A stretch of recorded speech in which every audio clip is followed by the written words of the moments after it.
तो दोस्तों कैसे आप सभी। मैं आशा करता हूँ आप सब बिल्कुल ठीक होंगे। दोस्तों हमारी आज की कहानियाँ बड़ी ही मज़ेदार हैं। उम्मीद है आपको हर कहानी में कुछ नया जानने को मिलेगा। और हाँ, मैं उन सबका दिल से धन्यवाद करता हूँ जो कि मुझे कहानियाँ भेजते हैं। उम्मीद है उनका ये प्यार हमेशा बना रहे। बाकी दोस्तों, अगर आप पहली बार मेरी आवाज़ सुन रहे हैं और पहली बार ही मेरे इस चैनल पर आए हैं तो कहानियाँ सुनने से पहले चैनल को अभी सब्सक्राइब करके बेल बटन ऑल पे कर लीजिए। साथ ही अगर आप भी चाहते हैं कि मैं आपकी कहानियों को अपनी आवाज़ दूं तो कहानियाँ सुनने के बाद आप मुझे इंस्टाग्राम पर मैसेज कर सकते हैं। मेरी आईडी है महेश आर्या यूट्यूबर। कहानियों के बाद मैं आप सबको वहीं मिलूंगा। तो दोस्तों बिना देरी किए जल्दी से अपने अपने हेडफोन लगाएं और शुरू हो जाए मेरे यानी महेश के साथ। दोस्तों मेरा नाम मंगेश है और मैं रसायनी में रहता हूँ। वैसे तो पहले मैं न्यू बॉम्बे में रहता था और वहीं से जॉब पर जाया करता था क्योंकि वहाँ से जॉब नज़दीक थी। लेकिन दोस्तों डैड के रिटायरमेंट के बाद हम लोग अपने घर में शिफ्ट हो गए जो कि रसायनी में है। मेरे घर में हम दो भाई और मॉम डैड रहते हैं। दोस्तों बात दरअसल ये है कि यहाँ से जॉब मुझे दूर पड़ती है, लेकिन क्या करें, जॉब करनी भी तो ज़रूरी है। तो खैर सुबह जल्दी निकलो और रात को देरी से घर आओ, ऐसा ही रूटीन चल रहा था मेरा। वैसे मैं वहाँ डिलीवरी की जॉब करता था जो कि रॉ नॉन वेज की होती थी। वैसे आपको एक बात बताऊं, मेरे घर का एरिया थोड़ा सुनसान होता है। घर वाले हमेशा बोलते थे कि थोड़ा जल्दी आया कर, रोड पूरा सुनसान रहता है। मैं हर बार यही सोचता था कि मैं जॉब पर ही तो हूँ, कौन सा टाइम पास कर रहा हूँ। जॉब से छूटकर मुझे घर ही तो जाना है। सबसे बड़ी बात, मेरे पास बाइक भी तो है, कौन सा मुझे पैदल घर जाना था। सब कुछ एकदम ठीक चल रहा था। मेरे हर दिन का यही रूटीन था। देखते देखते मेरी शादी हो गई लगभग 2020 में। सब कुछ अच्छा चल रहा था, लेकिन एक दिन मैंने कुछ ऐसा नोटिस किया जिसे सुनकर मैं थोड़ा हैरान हो गया। मैंने नोटिस किया कि लगभग रात के 3 बजे किसी के दौड़ने की आवाज़ आ रही है। पहले मैंने सोचा कि छोटे छोटे बच्चे होंगे जो नींद ना आने की वजह से खेल कूद मचा रहे होंगे, और अब छोटे बच्चे हैं तो उनको क्या ही बोले। खैर एक दिन की बात है, मैं ठीक जॉब से घर को आ रहा था। मैं ठीक टोल नाका क्रॉस करके बस थोड़ा आगे ही बढ़ा था तो मैंने सोचा कि पीछे से आने वाली गाड़ी को थोड़ी जगह मिलनी चाहिए। इसीलिए मैं मिरर में देखकर साइड देने वाला था ताकि किसी को भी परेशानी ना हो। लेकिन उस वक्त ऐसा लगा कि जैसे कोई मेरे पीछे बैठा हो। मैंने ठीक उसके सर को अभी आईने में देखा था। मैंने बाइक को रोक कर देखा तो पीछे कोई नहीं था। हो सकता है कि शायद पीछे आने वाली गाड़ियों की लाइट की वजह से ऐसा हो रहा होगा। इसके बाद मैंने कुछ भी नहीं सोचा और मैं सीधा घर आया और फ्रेश होकर खाना खाने बैठ गया। खाना पीना सब होने के बाद मैं जल्दी सो गया क्योंकि सुबह जल्दी उठना था। सुबह कोई बड़ा मैनेजर विजिट पर आने वाला था। उन दिनों मेरी वाइफ भी मायके गई थी और घर वाले हॉल में सोए थे और मैं ठीक अपने बेडरूम में। दोस्तों रात के तकरीबन यही कोई 2 बजे की बात होगी। मैं सोया हुआ था। मुझे अचानक ऐसा लगा कि जैसे कोई बच्चा मेरी पीठ के ऊपर बैठकर पीछे से मेरा गला दबा रहा है। थोड़ी देर बाद जब मेरी आंखें खुली तो अचानक ऐसा लगा कि जैसे ये क्या हो रहा है। मुझे उस बच्चे की हंसी सुनाई दे रही थी। मैं ठीक एक पुतले की तरह हिल तक नहीं पा रहा था। ऐसा लगा मानो बॉडी मेरी अकड़ गई हो। मैं दरवाजे को देखकर जोर जोर से मामा चिल्ला रहा था, लेकिन मेरी आवाज़ किसी को नहीं सुनाई दी। इसके थोड़ी देर छटपटाहट के बाद उस बच्चे की हंसी अचानक गायब हो गई और मैं भी ठीक हिलने डुलने लगा। समझ नहीं आया कि मेरे साथ क्या हुआ। मैं डर के मारे हॉल में आ गया। मेरी नींद ही गायब हो चुकी थी और तो और मैं जॉब पर भी नहीं गया। मेरा डर बस मैं ही समझ सकता हूँ। सुबह जब उठे तो मैंने रात वाला किस्सा मॉम डैड को सुनाया। उन्होंने कहा कि अरे डर मत, कुछ भी नहीं है। तू बाइक पर बैठकर डिलीवरी करता है और थक हार भी जाता है, इसीलिए ऐसा कुछ महसूस हुआ होगा। दोस्तों कुछ देर शांत रहने के बाद समझ आया कि शायद ऐसा होता होगा। दिन ढलते गए, लेकिन हमारी परेशानी जो थी वो अब और ज़्यादा बढ़ने लगी। मेरी वाइफ जब मायके से आई तो उसने पाया कि सब कुछ पहले की तरह नहीं रहा। घर में धीरे धीरे झगड़े भी होने लगे और तो और मेरी बीवी के मेरे साथ भी झगड़े होने लगे। सब कुछ समझ के बाहर था कि आखिर ये हो क्या रहा है। दोस्तों झगड़े इतने ज़्यादा बढ़े कि बस सिर्फ 6 महीने के बाद ही मैं और मेरी बीवी अलग हो गए। दूसरी तरफ घर में फाइनेंशियल प्रॉब्लम भी आने लगी। इसी टेंशन की वजह से मैं कभी कभी ऑफिस भी नहीं जा पाता था। मैंने सोचा कि छोड़ो, जो हुआ सो हुआ, अब से सब ठीक हो जाएगा। नहीं मालूम कैसे कैसे करके मैंने वो 2 महीने जॉब पर निकाले। दोस्तों, इसके बाद आया वो दिन जिसके बारे में मैंने कभी नहीं सोचा था। उस टाइम मेरे घर वाले सब गांव गए थे, घर पे बस मैं ही अकेला था। सब कुछ मुझे अकेले मैनेज करना पड़ता था। और तो और वो दिन भी मुझे अच्छे से याद है। उस दिन मैं खुद से नॉनवेज की पैकिंग कर डिलीवरी कर रहा था। पैकिंग करते करते चिकन मटन का खून मेरे कपड़ों पर लग गया। साथ ही मैंने भी वहां से कुछ चिकन खरीद लिया था, जिसके बाद मैं एकदम खुश था कि चलो सस्ते दामों में मुझे चिकन मिल गया। दूसरी तरफ बॉस ने यह कहा कि तुम डिलीवरी मत करो, सिर्फ पैकिंग करो, क्योंकि तुम्हारे कपड़े खराब हुए हैं। मैंने हाँ में सर हिलाया। धीरे धीरे वक्त आ गया शॉप बंद करने का। मैं तकरीबन 10 बजे वहां से निकला। मैं बाइक से काफ़ी तेज़ी से आ रहा था ताकि मैं कहीं लेट ना हो जाऊं। इसके बाद मैंने एक शॉप पर रुककर कुछ सामान ले लिया। सोचा घर पर तो कोई नहीं है तो क्यों ना कुछ ड्रिंक्स भी ले ली जाए। मैं ठीक घर पहुंच चुका था। मैंने फ्रेश होकर सभी लाइट्स चालू की, ठीक चिकन को कढ़ाई पर डाला और प्याज काटने लगा। उसी बीच अचानक मेरी उंगली कट गई। जमीन पर कुछ खून की बूंदें गिरी, जिसे साफ करने के बाद मैंने अपना हाथ धोया और ठीक अपने काम पर लग गया। दोस्तों, चिकन की खुशबू ने मुझे ड्रिंक का गिलास भरने पर मजबूर कर दिया। इसीलिए मैं कुछ पीस लेकर, पता नहीं क्यों, लेकिन बेडरूम में आकर बैठ गया। एक गिलास खत्म करने के बाद मैंने चिकन के कुछ पीस खाए तो पाया कि नमक कम था। मैं ठीक वो पीस वहीं छोड़कर नमक लेने के लिए गया। लेकिन दोस्तों, इसके बाद जो मैंने देखा आपके भी होश उड़ा देगा। मैंने देखा कि जैसे ही मैं कमरे में वापस आया तो पाया कि 2 लोग मेरी थाली के पास बैठे हैं और मुझे देखकर मुस्कुरा रहे हैं। सच कहूं तो मेरा कलेजा मुंह तक आ गया था। इसके आगे मैं क्या ही बोलूं। मैं एकदम सब कुछ छोड़कर तुरंत बिल्डिंग के नीचे भागा। मैं इतना डरा हुआ था कि मैंने जिस जिसको कहा, मेरी बात पर किसी को यकीन नहीं आ रहा था। मैंने तुरंत मॉम डैड को कॉल किया और उन्हें भी रोते हुए सब कुछ बताया। माँ ने कहा कि तू एक काम कर, बेडरूम में मत जा, तू हॉल में ही सो जा। लेकिन दोस्तों, मेरी हालत कैसी थी वो मुझे ही पता है। मुझे तो उस घर के सामने जाने से भी डर लग रहा था। पर खैर, मैं हिम्मत जुटाकर एक 15 साल के बच्चे को अपने साथ लेकर घर पर आ गया। मैंने घर की सारी लाइट्स बंद की और सब कुछ बंद करने के बाद मैं बाइक की चाबी लेकर मेरे ऑफिस रहने आ गया, जब तक मॉम डैड नहीं आ जाते। सच कहूं तो 8 दिन मैं ऑफिस में ही रहने लगा। 8 दिन बाद मॉम डैड आए और उनको मैंने सब कुछ दोबारा बताया। इस बार वो भी डर गए। कुछ दिनों बाद हम लोग रेंट पर कहीं और रहने गए। आज 2023 चालू है। मैंने आज तक उस घर में वापस पैर नहीं रखा। और तो और वहाँ के लोग कभी कभी बताते हैं कि उन्हें देर रात के वक्त कोई जोर जोर से सीढ़ियाँ उतरता है।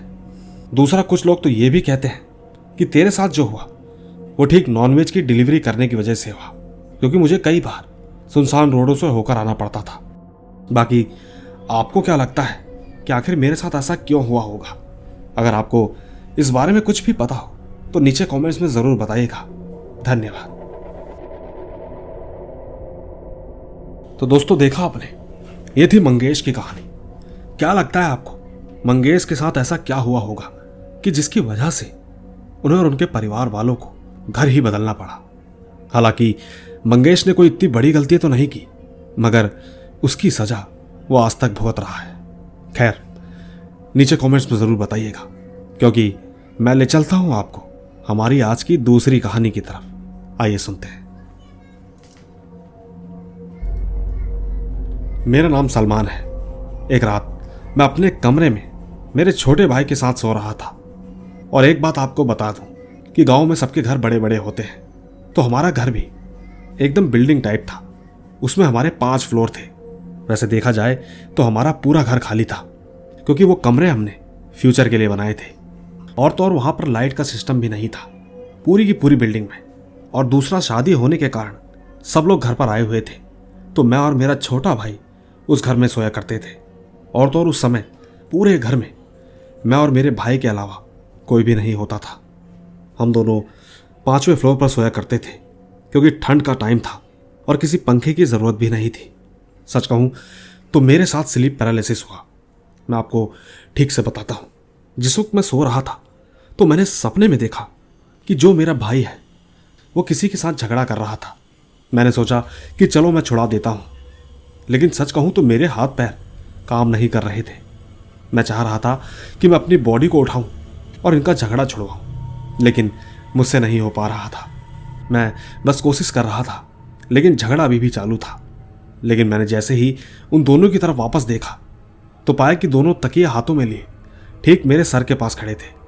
मैं सोचने लगा कि मैं जैसे ही आंख खोलूंगा तो ये तकिए से मेरा मुंह दबा देंगे। मैंने बहुत ट्राई किया हाथ पैर हिलाने का, लेकिन नहीं हो पा रहा था। मैंने एक कोशिश और की कि मैं जंप करके आगे की तरफ चले जाऊं ताकि ये लोग मुझे दबा नहीं पाएंगे। तो ठीक मैंने जैसे ही जंप किया तब मेरी आंखें भी खुली। मैंने पाया कि मेरा छोटा भाई तो भी सो रहा था। इसके बाद मुझे कुछ समझ में नहीं आ रहा था, डर भी बहुत ज़्यादा लग रहा था। इसके बाद जब मैंने पीछे की तरफ देखा तो पाया कि पीछे एक खिड़की थी। खिड़की के बाहर एक कॉरिडोर बना हुआ था। मैंने उस कॉरिडोर में नज़र घुमाई तो पाया कि उस खिड़की का पर्दा पकड़कर एक बच्चे जैसा लड़का बार बार उसे हटाकर मेरी तरफ झांक रहा था। पर मैंने उस वक्त अपने मन को मारा, सोचा कि अपने ही घर का बच्चा होगा, और मैं चुपचाप दोबारा सोने लगा। लेकिन जब मैंने एक बार नज़र वहाँ दोबारा दौड़ाई तो मैंने दोबारा वही देखा कि बच्चा झांक रहा था। मैंने जब खड़े उठ के उसके ध्यान से देखा तो उसने तुरंत पर्दा छोड़ा और हंस हंस के भागने लगा। सच कहूँ तो मैं बहुत ज़्यादा हिम्मत करके मेरे कमरे से बाहर निकला। टॉर्च मेरे हाथ में था। मैंने 3 बार कहा कौन है, लेकिन मेरे को तीनों बार कोई जवाब नहीं मिला। इसके बाद मैं चुपचाप जाके सो गया। बाकी दोस्तों, जिसके साथ ऐसा होता है जाहिर सी बात है वो फिर दोबारा कभी उस कमरे में नहीं सोता है। अगली सुबह होते ही मैं अपने भाई के साथ दरगाह का एक राउंड मार कर आया। हालांकि मेरी कहानी तो इतनी ही है, और ठीक जो मेरी कहानी में हुआ भी है उसे आप झूठ समझे या सच, ये तो आपके ऊपर छोड़ता हूँ। मगर हाँ, किसी ने यह भी कहा है कि अगर घर सालों साल बंद रहे तो वहाँ कोई और रहने लगता है। धन्यवाद। तो दोस्तों, ये थी सलमान की कहानी। आप ही बताइए कि सलमान ने जो देखा क्या वो सिर्फ एक सपना था या एक हकीकत। बाकी मैं ले चलता हूं तीसरी कहानी की तरफ। आइए सुनते हैं।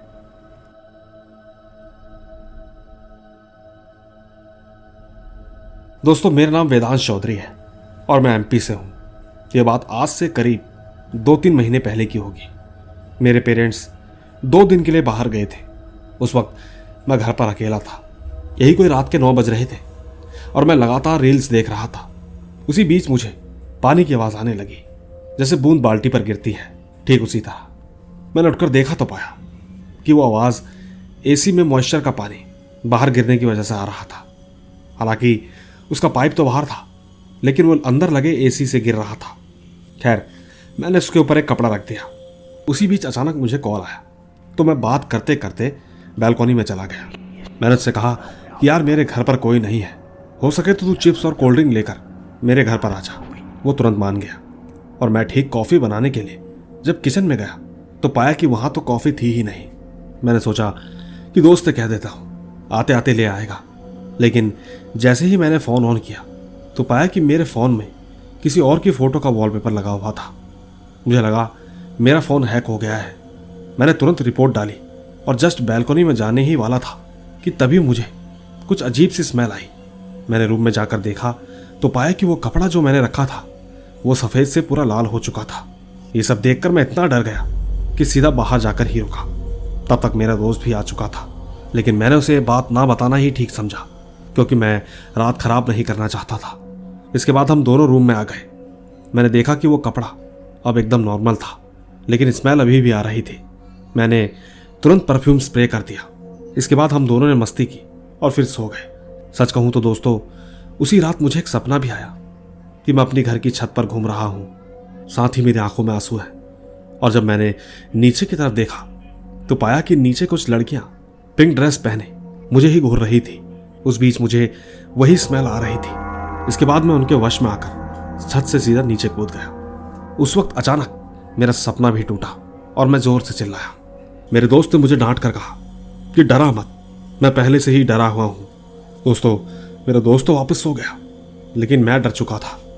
मुझे लगा कि अभी सब कुछ बताना ठीक नहीं है, सुबह होते ही पूछूंगा। सुबह होते ही बताऊंगा। उसी बीच मेरी नजर सामने रखे स्टडी टेबल पर गई।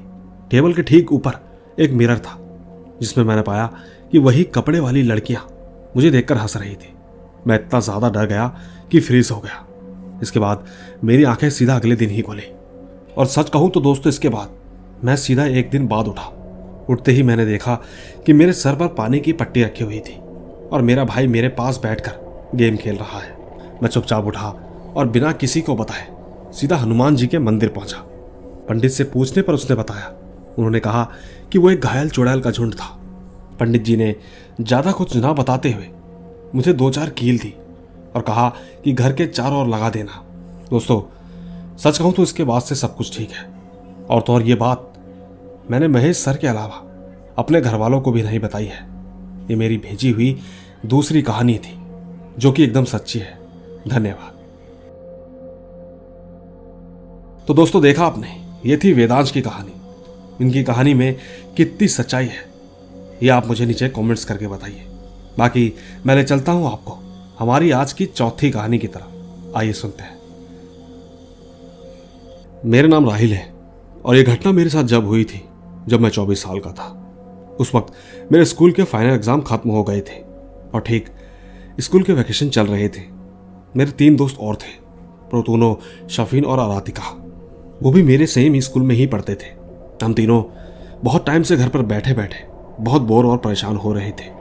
इसलिए हम सब ने आपस में डिसाइड किया कि क्या किया जा सकता है और कितने दिन हम ऐसे ही घर पर बैठे बैठे सड़ते रहेंगे। एक एक करके सब ने अपना अपना ओपिनियन दिया। मैंने भी अपना दिया और कहा कि क्यों ना हम छुट्टियां मनाने के लिए चित्तागोंग के कॉक्स बाजार जाएं। वैसे भी कई साल हो चुके हैं कॉक्स बाजार ना जाए हुए। हम सब ने आपस में एग्री किया और कहा कि चलेंगे। उसके बाद हम सब ने अपने पेरेंट्स से परमिशन ली और ऑनलाइन टिकट बुक की। इसके ठीक 10 दिन बाद हमारी फ्लाइट थी। सब ने अपने कपड़े और सब कुछ पैक किया और निकल पड़े रेलवे स्टेशन के लिए। हमें रवाना हुए 2 मिनट हुए थे तो रास्ते में जंगल की तरफ से जा रहे थे। वहां का माहौल बहुत भयंकर था, लेकिन हमें डर नहीं लगा। और ठीक इसके 3 घंटे बाद हम उस जगह पहुंच गए। हमने ठीक टेंट लगाना शुरू किया और पाया कि शाफिन को उस वक्त बहुत डर लग रहा था। वो उस वक्त थोड़ा अनकंफर्टेबल महसूस कर रहा था। पर खैर, इसके 1 घंटे बाद जब मैच शुरू हुआ तो मैं अपने फोन से मैच ऑनलाइन देख रहा था। मुझे दोस्तों के साथ साथ वो मैच देखने में बहुत मजा आ रहा था। लेकिन अचानक यूं ही कहीं 5-10 मिनट के बाद सिग्नल वीक आने लगे और मैच ठीक तरह से चल नहीं पा रहा था। सच कहूं तो बहुत अजीब लगने लगा। लेकिन सबसे ज्यादा अजीब तो ये था कि शाफिन को वहां पर भूत के होने का एहसास होने लगा। कहने लगा कि चलो यहां से जान बचाओ। मैंने कहा कि चुप कर, यहां पर कोई तुझे नहीं खाने वाला। पर वो लगातार कहता रहा कि चलो, अगर तुम्हें नहीं मरना तो जल्दी चलो। मैंने उसे चिल्लाते हुए कहा कि तू दिमाग मत खराब कर। थोड़ी ही देर में सिग्नल भी आ गया। फिर हमने मैच कंटिन्यू किया। साथ ही दोस्तों, इस बार हम खाना भी लाए थे, जिसके साथ हमने ड्रिंक भी बहुत पिया। इसके बाद मैं यूं ही वॉशरूम के लिए टेंट से बाहर गया। दोस्तों, यकीन कीजिएगा, शरीर में एक ऐसी झंझनाहट हुई जैसे मानो पूरी बॉडी में अजीब सा करंट लगा हो। आसपास एकदम सुनसान था। दूर दूर तक कोई आवाज नहीं। उसी बीच मैंने पेड़ों के आसपास कुछ अजीब सी परछाइयों को देखा जो कि इधर उधर हिल रही थी। मैंने सोचा हल्ला करने से कोई फायदा नहीं, इसीलिए चुपचाप मुझे अंदर जाकर बताना होगा। मैंने ये सारी बातें अपने दोस्तों को बताई। ये सब सुनकर साफिन को बहुत बड़ा सदमा लगा। उसने कहा कि देखा, मैंने तुमसे कहा था ना, तुम लोगों को किसी बात पर यकीन नहीं हो रहा था। अब तो चिल्लाने से भी कोई फायदा नहीं है। मेरी बात मानो, सब के सब भागो यहां से। दोस्तों, तीनों डर चुके थे। हम तीनों जैसे ही टेंट से बाहर निकले तो पाया कि 3 लोग हमारी तरफ खौफनाक नजर से हमें लगातार घूर रहे थे। उनकी शक्ल इतनी खतरनाक थी कि मैं आप लोगों को बयान नहीं कर सकता। हमने बस बिना सोचे समझे वहां से दौड़ लगाई। किसी तरह सब के सब गाड़ी की तरफ पहुंच गए। पहुंचने के बाद हम शफीन का इंतजार करने लगे क्योंकि वो थोड़ा पीछे रह गया था। हमने गाड़ी को स्टार्ट पे रखा था कि जैसे ही शफीन आएगा तो तुरंत निकल पड़ेंगे। हम दोनों दोस्त एक दूसरे को देख रहे थे। मन तो ये था कि बस गाड़ी यहां से तुरंत निकाल दे, मगर एक दोस्त जो कि अब तक नहीं पहुंचा था और इस चीज के बारे में उसने ही सबसे पहले हमें बताया था, तो उसे कैसे छोड़ सकते थे। हम बाहर निकले और भागकर थोड़ा सा अंदर गए तो पाया कि सफीन नीचे गिरा हुआ था। उसके पैरों पर चोट लगी थी।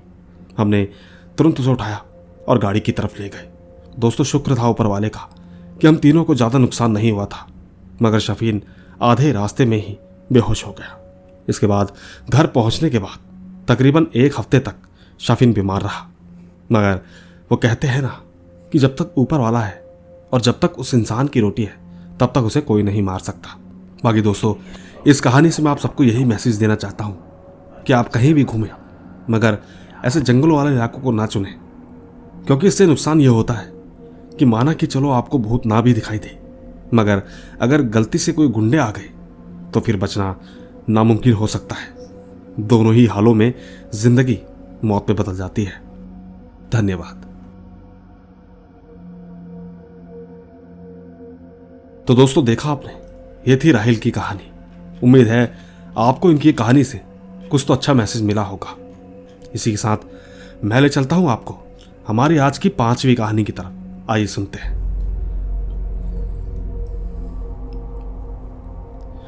दोस्तों, मेरा नाम प्रथाजीत है।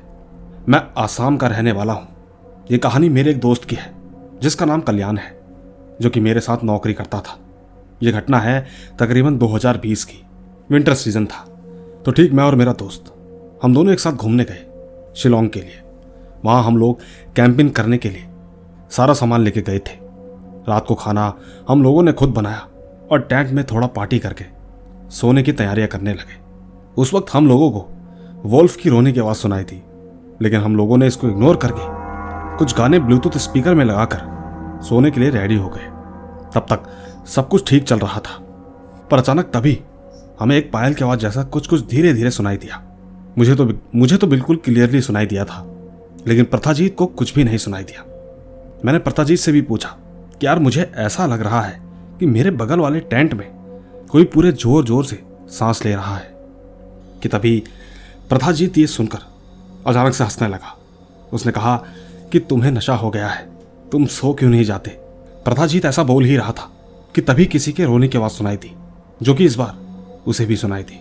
हम दोनों हाथ में मोबाइल का फ्लैश जलाकर बाहर धीरे धीरे देखने के लिए गए कि तभी प्रथाजीत हाथ में एक मिसिंग ट्राइब का तलवार लेकर बाहर आ गया। हम दोनों को थोड़ी दूर एक ट्री के पास कुछ वाइट जैसा दिखाई दिया, जिसके बाद वो अचानक गायब भी हो गया। तब मैंने कहा कि कौन है वहां, दम है तो सामने आओ।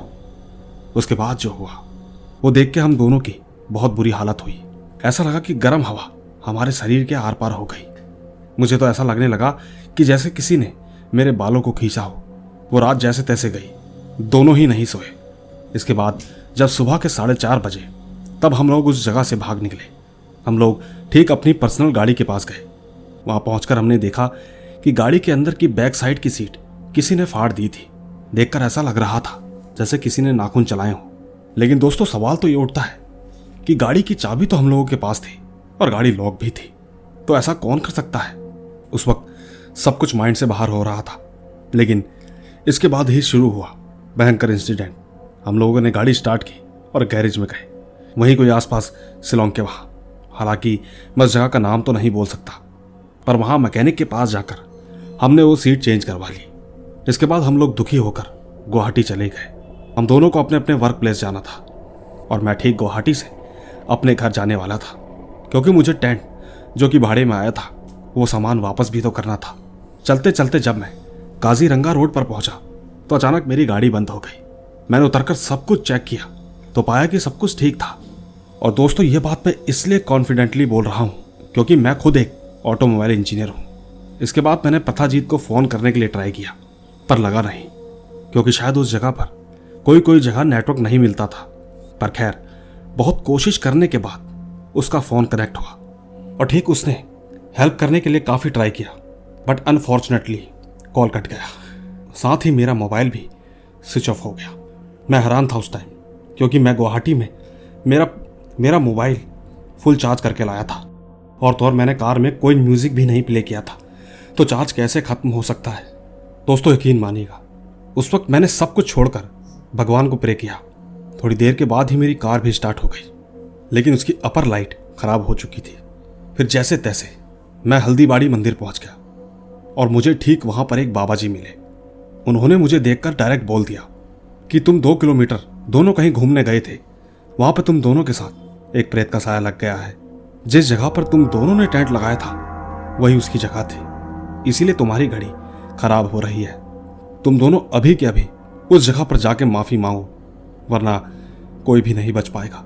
वो प्रेत अच्छा है, इसलिए तुम दोनों को इतना दूर सेफली जाने दिया। दोस्तों, बाबा के इतना कहते ही मैंने तुरंत उनके मोबाइल से अपने घर में फ़ोन मिलाया और ठीक मेरी माँ से प्रथाजीत का नंबर लिया। मैंने उसको कनेक्ट करके तुरंत गुवाहाटी आने को कहा, क्योंकि उसके बाद वहाँ शिलोंग, जिस जगह पर हम दोनों ने टेंट लगाया था, हमें वहाँ भी जाना था। वहाँ पर हमें लाल चंदन, तुलसी के पत्ते और कुछ अगरबत्ती जलाकर माफ़ी मांगनी थी। खैर, हमने ये सब किया और हम फिर वहाँ से वापस चले आए। इसके बाद हम दोनों सीधा उसी मंदिर में वापस गए। हमने उन बाबा को ढूंढा, मगर वो बाबा हमें कहीं नहीं मिले। लेकिन हमने दूसरे बाबा से पूछा। हमने उन्हें उनका हुलिया बताया और पूछा भी कि उनसे हम कब मिल सकते हैं। तब उन बाबा ने अपनी उंगली से एक तरफ इशारा किया। वो इशारा मंदिर पर टंगी दीवार की एक फोटो पर था। उन्होंने कहा, क्या वो यही थे? दोस्तों, इसके बाद बाबा जी ने जो कहा, मेरी हालत खराब हो गई। उन्होंने कहा कि लगभग 2023 में इनकी मृत्यु हो चुकी है। इसके बाद बाबा ने कहा कि तुम लोग जब आए थे तब रात का कितना समय था? मैंने कहा कि मैंने नोटिस नहीं किया, फिर भी यही कोई 3 बजे का होगा। बाबा ने कहा कि रात के 3 बजे हम लोग कम ही रहते हैं।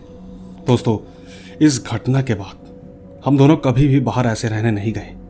सच कहूं तो मुझे यहाँ से यही शिक्षा मिलती है कि ऑलवेज कभी भी कोई भी जगह पर रहना हो तो पहले माफ़ी मांग लेना चाहिए कि मुझे यहाँ पर रहना चाहता हूँ, सिर्फ आज के लिए, कल चला जाऊँगा।